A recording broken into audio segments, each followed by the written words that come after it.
ஆண்டவர் உங்களோடு இருப்பாராக. உம்மான்மாவோடும் இருப்பாராக. மத்தேயு எழுதிய தூய நற்செய்தியிலிருந்து வாசகம். ஆண்டவரே, மாட்சி உமக்கே. அதிகாரம் 14, இறைவார்த்தைகள் 1 முதல் 12 முடிய. அக்காலத்தில் குறுநிலம் மன்னன் ஏரோது இயேசுவை பற்றிய செய்தியை கேள்வியுற்றான். அவன் தன் ஊழியரிடம், இவர் திருமுழுக்கு யோவான் தான். இறந்த யோவானை கடவுள் உயிர் பெற்றளச் செய்தார். இதனால்தான் இந்த வல்ல செயல்களை இவர் செய்கிறார் என்று கூறினான். ஏரோது தன் சகோதரரான பிலிப்பின் மனைவியாகிய ஏரோதியாவின் பொருட்டு யோவானை பிடித்து கட்டி சிறையில் அடைத்திருந்தான். ஏனெனில் யோவான் அவனிடம், நீர் அவளை வைத்திருப்பது முறையல்ல என்று சொல்லி வந்தார். ஏரோது அவரை கொலை செய்ய விரும்பினான். ஆயினும் மக்கள் கூட்டத்தினர் அவரை ஓர் இறைவாக்கினர் என கருதியதால் அவர்களுக்கு அஞ்சினான். ஏரோதின் பிறந்த நாளில் ஏரோதியாளின் மகள் அவையினர் நடுவில் நடனமாடி ஏரோதை அகமகிழ செய்தார். அதனால் அவள் எதை கேட்டாலும் அளிப்பதாக அவன் ஒரு வாக்குறுதியை ஆணையிட்டு அறிவித்தான். அவள் தன் தாய் சொல்லிக் கொடுத்தபடியே திருமுழுக்கு யோவானின் தலையை ஒரு தட்டில் வைத்து, இங்கே எனக்கு கொடும் என்று கேட்டாள். இதை கேட்ட அரசன் வருந்தினான். ஆனாலும் தான் விருந்தினர் முன் ஆணையிட்டதால் அதை அவளுக்கு கொடுக்க கட்டளையிட்டான். ஆள் அனுப்பி சிறையில் இருந்த யோவானின் தலையை வெட்ட செய்தான். அவருடைய தலையை ஒரு தட்டில் வைத்து கொண்டு வர செய்து அதை சிறுமியிடம் கொடுத்தான். அவளும் அதை தன் தாயிடம் கொண்டு சென்றாள். யோவானுடைய சீடர் வந்து அவருடைய உடலை எடுத்துச் சென்று அடக்கம் செய்தனர். பின்னர் இந்நிகழ்ச்சியினை இயேசுவிடம் போய் அறிவித்தனர். இது வாழ்வு தரும் கிறிஸ்துவின் நற்செய்தி. கிறிஸ்துவே, உமக்கு புகழ்.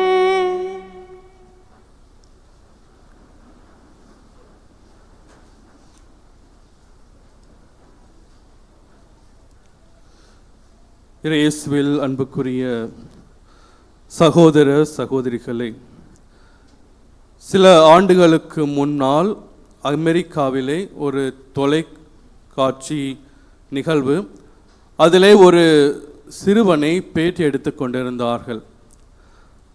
அந்த சிறுவன் தன்னுடைய நண்பர்களை ஒரு ஆபத்திலிருந்து காப்பாற்றியிருந்தான். ஆகவே அவனை பேட்டி எடுத்து கொண்டிருந்தார்கள். பேட்டி எடுக்கின்ற போது அவன் ஒரு கத்தோலிக்க சிறுவன் என்பதை அறிந்து, நீங்கள் மறை பாடசாலைக்கெல்லாம் செல்வதுண்டா என்று அந்த பேட்டி எடுத்தவர் கேட்டார். அதற்கு அந்த சிறுவன் ஆம் என்று சொன்னான்.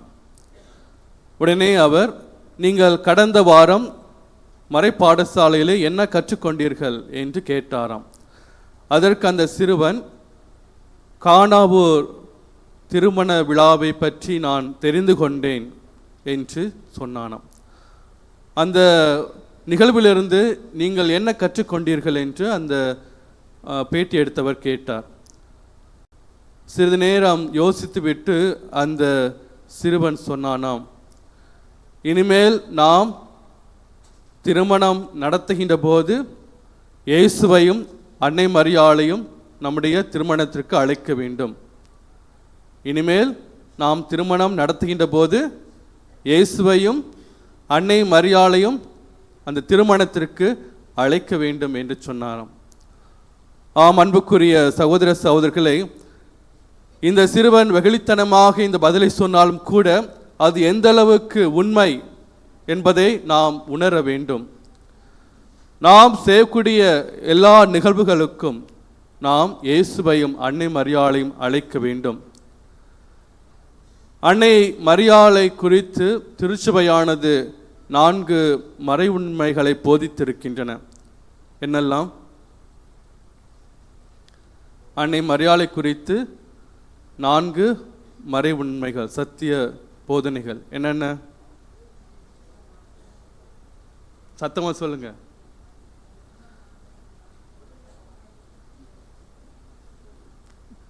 ஜனவரி மாதம் 1 என்ன கொண்டாடுகின்றோம்? சத்தம் பத்தல எனக்கு. அன்னை மரியாள் இறைவனுடைய தாய் என்பதை நாம் கொண்டாடுகின்றோம். சரி, இந்த மாதம் 15 என்ன விழா கொண்டாடுகின்றோம்?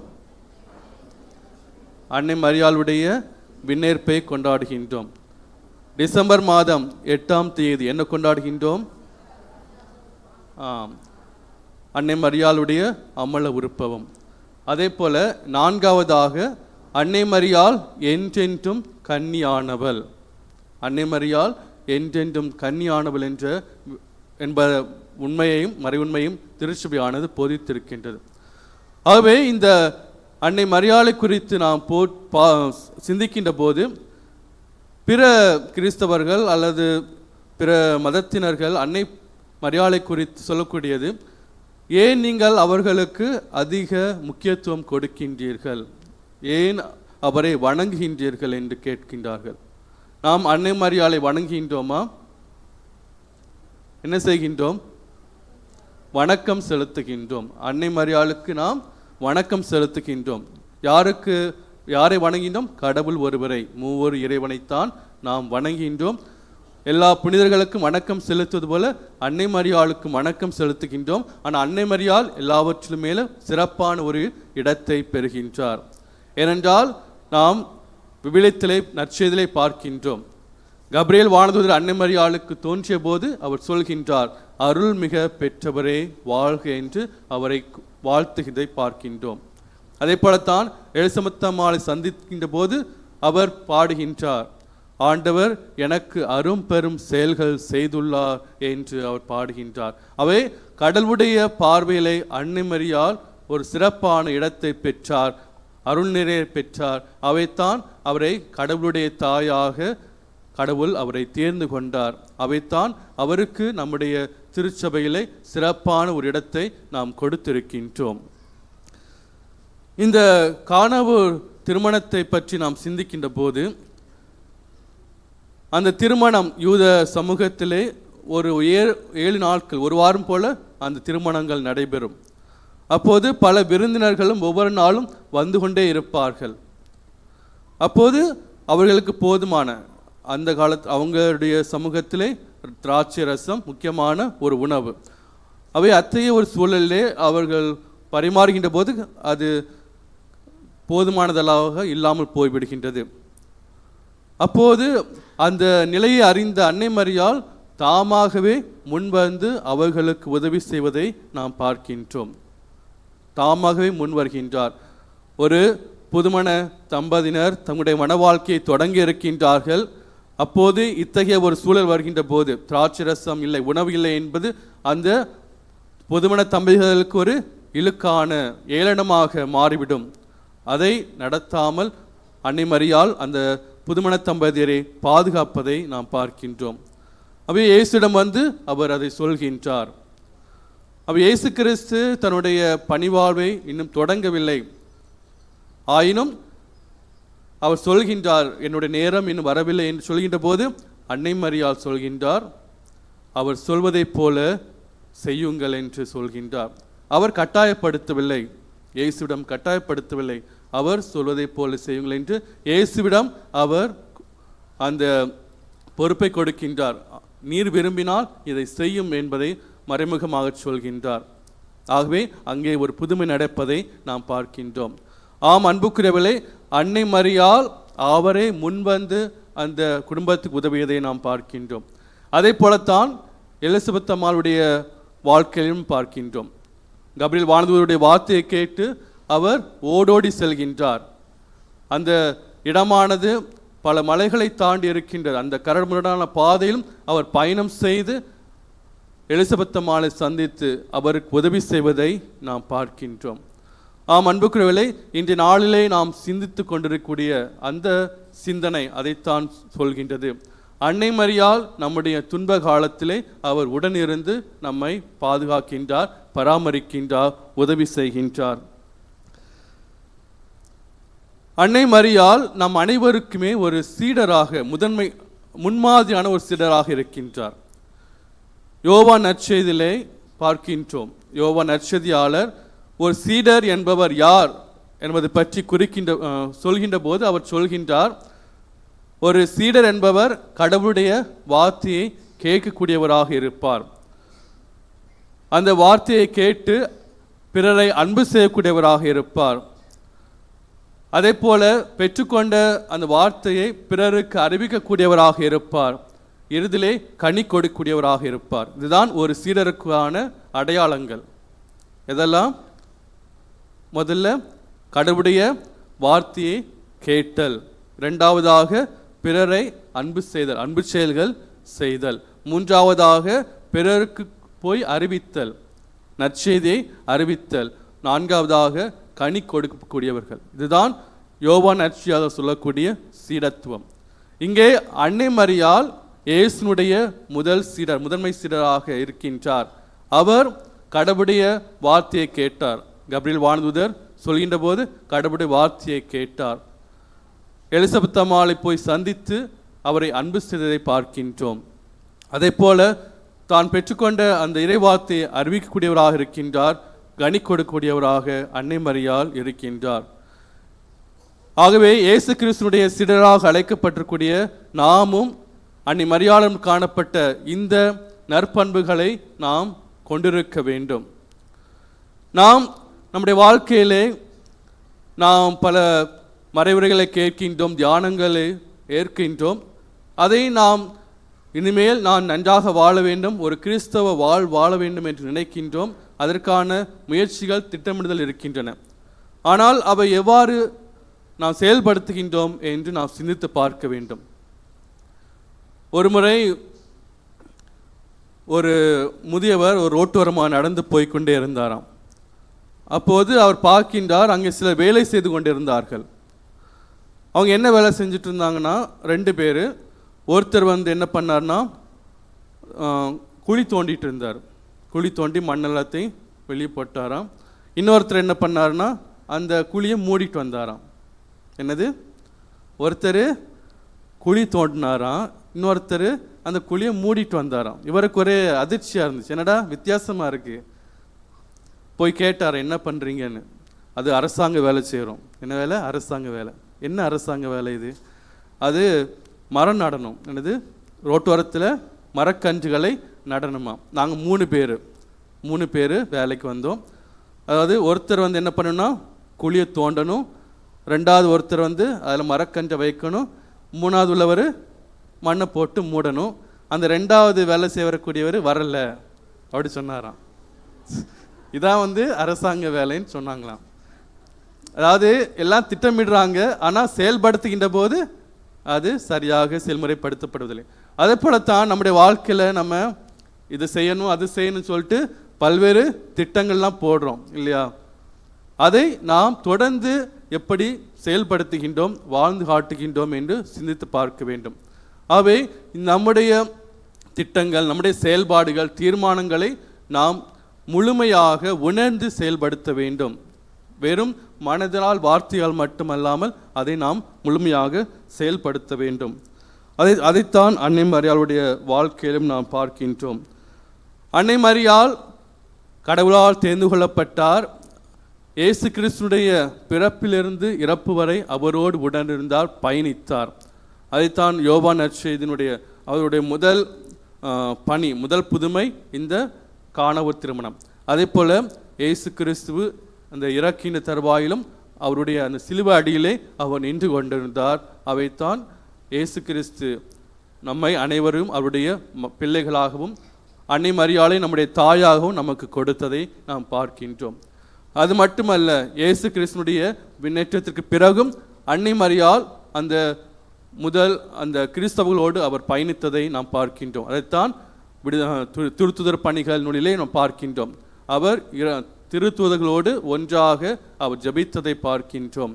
தூய ஆவியானுடைய வருகின் போது அவர்களோடு உடனிருந்ததை நாம் பார்க்கின்றோம். அதுதான் திருச்சபை வரலாற்றிலும் தொடர்ந்து பார்க்கின்ற போது அன்னை பல்வேறு காலங்களில் மக்களுக்கு திருச்சபைக்கு தோன்றி மக்களை நல்வழிப்படுத்தியிருக்கின்றார்.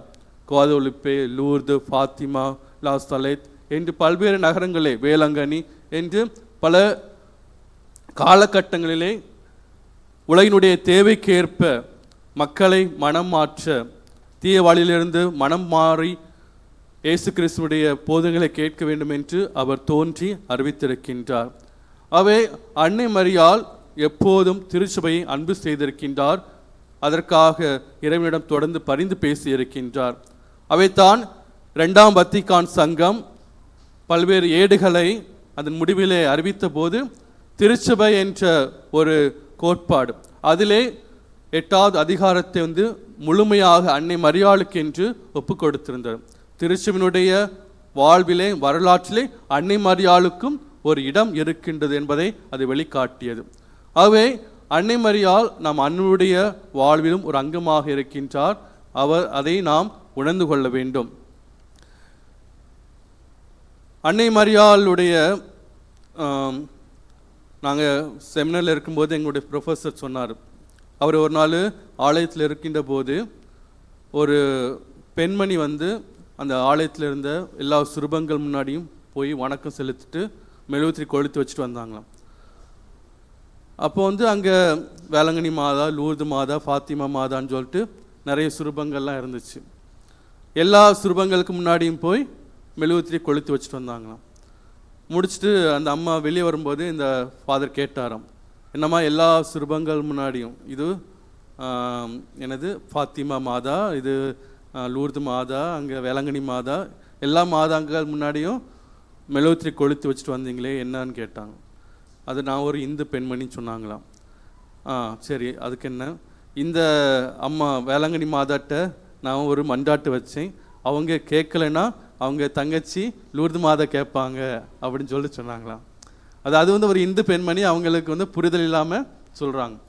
ஆனால் நம்ம கிறிஸ்தவர்கள், கத்தோலிக்கர்கள், நம்முடைய புரிதல் எப்படி இருக்க வேண்டும்? எல்லா மாதாவும் என்னது ஒரே மாதா தான் இல்லையா? அவங்க வெவ்வேறு காலகட்டங்களில் வெவ்வேறு தேவைகளுக்காக வெவ்வேறு இடங்களே தோன்றினார்கள். அன்னை மரியாள் ஒருவர் தான். அதை நாம் உணர்ந்து கொள்ள வேண்டும், புரிந்து கொள்ள வேண்டும். அன்னை மரியாளை நோக்கி நாம் மன்றாடுகின்ற போது அவர் பல்வேறு வழிகளிலே உதவி செய்திருக்கின்றார். அது பல்வேறு புனிதருடைய வாழ்க்கையிலும் நாம் அறிந்து கொள்கின்றோம். எனக்கு பிடித்த ஒரு புனித குழந்தை தெரசம்மாள். நான் கார்மல் சபையில் கார்மடத்தில் சேர்ந்த ஒரு புனித குழந்தை தெரசம்மாள் அல்லது சிறுமலை தெரசால் என்று சொல்வார்கள். அவங்களுக்கு 6 வயதாக இருக்கின்ற போது அவங்களுக்கு ஒரு நோய், பயங்கரமான ஒரு நோய், காய்ச்சல். அப்போது அவங்க படுக்கையில் இருக்காங்க. அப்போ அவங்களுடைய அப்பா, அவருடைய சகோதரிகள் எல்லாருமே சூழ்ந்திருந்து ஜெபிக்கிறார்கள், ஜெபமாலை சொல்கின்றார்கள். ஏன்னா அவங்க நல்ல பக்தியோடு ஒவ்வொரு நாளும் ஜெபமாலை சொல்லக்கூடியவங்க. இந்த நேரத்திலே குழந்தை தெரசம்மாள் படுக்கையிலே காய்ச்சலாக பல நாட்களாக இருக்கின்றார் என்று அவர்களும் ஜெபிக்கின்றார்கள். அப்போது குழந்தை தெரசம்மாள் பார்க்கின்ற போது அந்த அறையிலே ஒரு மாதவ சுரூபம் இருந்தது. அப்போ அந்த மாதவ சுரூபத்தை அவர்கள் உற்று நோக்கின்ற போது ஒரு வெளிச்சம். அதுவரைக்கும் காய்ச்சலால் படுத்திருந்த குழந்தை தெரசம்மாள் அந்த சிறுபத்தை பார்த்து ஒரு உணர்வு, அவர் எழுந்து மகிழ்ச்சியாக, அவர் முகமானது மகிழ்ச்சியால் வெளியேறியது. அப்போது அந்த சகோதரிகள், அந்த தந்தையான உணர்ந்து கொண்டார், அன்னை மரியாள் அவருக்கு தன்னை வெளிப்படுத்தியிருக்கின்றார் என்று. அவைத்தான் குழந்தை தெரசம்மாள் ஒரு நவ கன்னியர்களுக்கு நாய்ஸ் மிஸ்ட்ரஸ் என்று சொல்வார்கள். இருக்கின்ற போது அவர் தனக்கு வரக்கூடிய அந்த நவ கன்னியர்களெல்லாம், உங்களுக்கு ஏதாவது பிரச்சனைகள் என்றால், உங்களுடைய இந்த ஃபார்மேஷனில் ஏதாவது பிரச்சனைகள் இருந்தால் யார்கிட்ட போகணும்? அன்னை மரியாள்கிட்ட போங்க, அவங்க உங்களை வழிகாட்டுவார், வழிநடத்துவார் என்று அனுப்பி வைப்பாராம். அன்புக்குரியவர்களே, நம்முடைய வாழ்க்கையிலே நாம் பிரச்சனைகள், துன்பங்கள் வருகின்ற போது நாம் அன்னை மரியாளை நாடுகின்ற போது அவர் நம்மை வழிநடத்துவார், வழிகாட்டுவார். நம்முடைய குடும்பங்களிலே நாம் ஜெபமாலை சொல்கின்ற போது அது மிகுந்த ஒரு பலனை கொடுக்கும். அது அந்த வளரக்கூடிய அந்த பிள்ளைகளுக்கு, அந்த குடும்பத்திற்கு ஆசீர்வாதமாக அமையும். நான் எங்கள் குடும்பத்தில் அப்பா, அம்மா, நான் மூத்த பையன், எனக்கு அடுத்து ஒரு தம்பி, ஒரு தங்கச்சி. நாங்கள் ஒரு சின்ன ஒரு வீட்டில் தான் வாழ்ந்துட்டு இருந்தோம். ஆனால் ஒவ்வொரு நாளுமே நாங்கள் ஜோமாலை சொல்வோம். ஒவ்வொரு நாளுமே அந்த 7 மணி போல் ஜோமாலை சொல்வோம். அதனுடைய வெளிப்பாடு இன்று என்னால் உணர முடிகின்றது. எவ்வாறு இந்த இறைவன் நம்மை ஆசிர்வதிக்கின்றார். இந்த குடும்பத்திலே நாம் சொல்லக்கூடிய ஜபங்கள், ஜோமாலைகள். நான் குருமடத்திலே சேருகின்ற போது அங்கே வழிபாடுகள் போது பல பாடல்கள் எல்லாம் பாடும்போது நான் வந்து நிறைய பழைய பாட்டெல்லாம் எனக்கு தெரிஞ்சிருந்தது. அப்போ அவங்க மற்ற பிரதர்ஸ்லாம் கேட்பாங்க, எப்படி உனக்கு இந்த பாட்டெல்லாம் தெரியும், இதெல்லாம் நாங்கள் இதை கேட்டதே இல்லையேன்னு. அந்த பாடெல்லாம் நான் எங்கே கற்றுக்கொண்டேன்? வீட்டிலே ஜோமாலை சொல்கின்ற போது எங்கள் அம்மாவோட சேர்ந்து பாடுகின்ற போது அந்த பாடல்கள். அதுதான் எனக்கு அந்த குருமடத்தில் சேர்கின்ற போது அந்த பாடல்கள். அதனுடைய வெளிப்பாடு நான் வளர்கின்ற போதெல்லாம் அந்த வீட்டிலே நாம் செய்த அந்த ஜோமாலை, குடும்பத்திலே நாம் செய்த அந்த ஜோமாலையை பார்க்கின்ற போது அந்த குடும்ப ஜபமானது அந்த குடும்பத்தை ஆசீர்வதித்திருக்கின்றது. இன்று என்னுடைய தம்பி, சகோதரி எல்லாருமே நன்றாக படித்து நன்றாக வேலை செய்யக்கூடிய நிலையில் இருக்கின்றார்கள். குடும்பத்தை இறைவன் ஆசீர்வதித்திருக்கின்றார். ஆகவே இந்த நாளிலே நாம் ஒன்றை உணர்ந்து கொள்ள வேண்டும். நம்முடைய குடும்பங்களிலே நாம் செய்யக்கூடிய ஜபங்கள், குறிப்பாக எல்லாரும் சேர்ந்து குடும்பமாக சொல்லக்கூடிய ஜெபமாலை அந்த குடும்பத்தை நிறைவாக ஆசீர்வதிக்கும் என்பதை நாம் உணர்ந்து கொள்ள வேண்டும். ஆகவே இந்த நாளிலே அன்னை மரியாளுடைய பற்றி நாம் சிந்திக்கக்கூடிய இந்த நாளிலே அன்னை மரியாள் நம்ம கொடுத்திருக்கூடிய மிக சிறந்த பரிசு என்னது? ஜெபமாலை. அவை அந்த ஜெபமாலையை நம்முடைய குடும்பமாக நாம் நம்முடைய குடும்பங்களை ஜபிக்கின்ற போது அன்னை மரியாள் நமக்காக இறைவனிடம் பரிந்து பேசுகின்றார். அதன் வழியாக நாம் ஆசீர்வாதத்தை பெற முடியும். இறுதியாக ஒரு செல்வந்தர், அவர் வந்து ஒருத்தர் வந்து ஒரு கனவு காண்றார். சரிங்களா? செல்வந்தரில் ஒரு கனவு, அவருக்கு ஒரு கனவுல அவர் வந்து ஒரு செல்வந்தர் மாதிரி கனவு காண்றார். அவர் ஒரு பெரிய மாளிகையில் இருக்கார். அப்போ வந்து வரவேற்பறையில் உட்கார்ந்து இருக்கின்ற போது யாரோ கதவு தட்டுறாங்க. கதவு திறந்து பார்க்கின்ற போது யார்? இயேசு நின்றார், வாசலில் நின்றார். அப்போ வந்து இயேசுவை பார்த்தோன்னு ஒரே மகிழ்ச்சி. இயேசுவை வீட்டுக்குள்ளே அழைச்சிட்டு போய் மேல் மாடியில் இருந்த ஒரு பெரிய அறையை வந்து இயேசுவுக்கு கொடுத்துட்டு, இயேசுவே இதான் இந்த வீட்டிலேயே பெரிய அறை, இந்த அறையில் நீங்கள் தங்கியிருங்க அப்படின்னு சொல்லிட்டு சொன்னாராம். சொல்லிவிட்டு அவர் போய் அந்த வரவேற்பறையில் உட்கார்ந்துருந்தார். அப்போது மறுபடியும் யாரோ கதவு தட்டுறாங்க. ஏற்கனவே இயேசு உள்ளே வந்துட்டார், இது யார் புதுசாக ஒரு ஆள்னு சொல்லிட்டு இவர் போய் கதவை திறக்கிறாராம். அங்கே வந்து சாத்தான் நின்று கொண்டிருந்தானாம். சாத்தான். இவருக்கு ஒரே அதிர்ச்சி, இயேசு என் வீட்டில் இருக்கிற போது எப்படி சாத்தான் வந்துச்சுன்னு. ஆனால் சாத்தான் என்ன பண்ணிச்சான்? இவரை ஒரே அறை கன்னத்தில் இவர் கீழே விழுந்துட்டார். இவர் கதவை அடைச்சிட்டு நேராக இயேசுகிட்ட போய், இயேசுவை இந்த மேல் மாடியை முழுவதும் உமக்கே சொந்தம், எங்கே வேணுமானாலும் போங்க, எந்த அறை வேணாலும் பயன்படுத்துங்க அப்படின்னு சொன்னார். இயேசுவும் தாழ்ச்சியோட ஓகேன்னு சொன்னாராம். அவர் போய் மறுபடியும் வரவேற்பறையில் உட்கார்ந்தாராம். மறுபடியும் கதவு தட்டுறாங்க யாரோ. போய் திறக்கும்போது மறுபடியும் சாத்தான் இவரை ஓங்கி அறைய இவர் கீழே விழுறார். இப்போ இவர் என்ன பண்ணுறாரு? நேர இயேசுட போய், இயேசுவை இந்த வீடு மாளிகை முழுவதுமே உமக்கே சொந்தம், நீர்தான் இந்த வீட்டினுடைய உரிமையாளர் என்று சொன்னாராம். இப்போ வந்து இயேசு போய் வரவேற்பறையில் உட்கார்ந்துருந்தாராம்.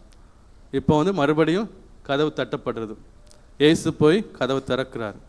இயேசு கதவு திறந்ததை பார்த்ததும் சாத்தான் என்ன பண்ணிச்சான்? ஓடிடுச்சான். சாத்தான் இயேசு கண்டு ஓடிடுச்சான். இயேசுவில் அன்புக்குரியவர்களே, இது ஒரு கற்பனை கதை என்று சொன்னாலும் இது சொல்லக்கூடிய உண்மை நம்முடைய வாழ்க்கையிலே உணர்ந்து கொள்ள வேண்டும். திருவிழத்திலே நாம் பார்க்கின்றோம், நீங்கள் அனைவருமே கடவுள் வாழக்கூடிய ஆலயம் என்று நாம் பார்க்கின்றோம். அவை நம்முடைய வாழ்க்கையிலே நம்முடைய ஆன்மாவை இயேசுவுக்கு முழுமையாக ஒப்புக் கொடுக்கின்ற போது, அவரை உரிமையாளராக மாற்றுகின்ற போது எந்த பிரச்சனைகளுக்கும் எந்த துன்பங்களுக்கும் சாத்தானுடைய தொந்தரவுகளுக்கும் நாம் இடம் கொடுக்க வேண்டாம். ஏனென்றால் யார் பார்த்து கொள்வார்? இயேசு நம்மை பார்த்து கொள்வார். நம்முடைய வீட்டை, நம்முடைய வாழ்வை இயேசு பாதுகாத்து கொள்வார். ஆகவே நம்மை முழுமையாக இயேசுவுக்கு ஒப்புக் கொடுப்போம். அவருக்கு நம்முடைய வாழ்க்கையை முழுமையாக கொடுக்கின்ற போது நாம் எந்த ஒரு பயமின்றி நாம் வாழ முடியும். அவை இந்த நாளிலே அன்னை மரியாள் வழியாக ஆண்டவர் இயேசு கிறிஸ்துவை நோக்கி மன்றாடுவோம். நம்முடைய வாழ்க்கையை முழுமையாக ஒப்புக் கொடுப்போம். நம்முடைய வீடுகளிலே குடும்ப சோமாலின் வழியாக இறைவனுடைய ஆசீர்வாதத்தை பெறுவோம். ஆமீன்.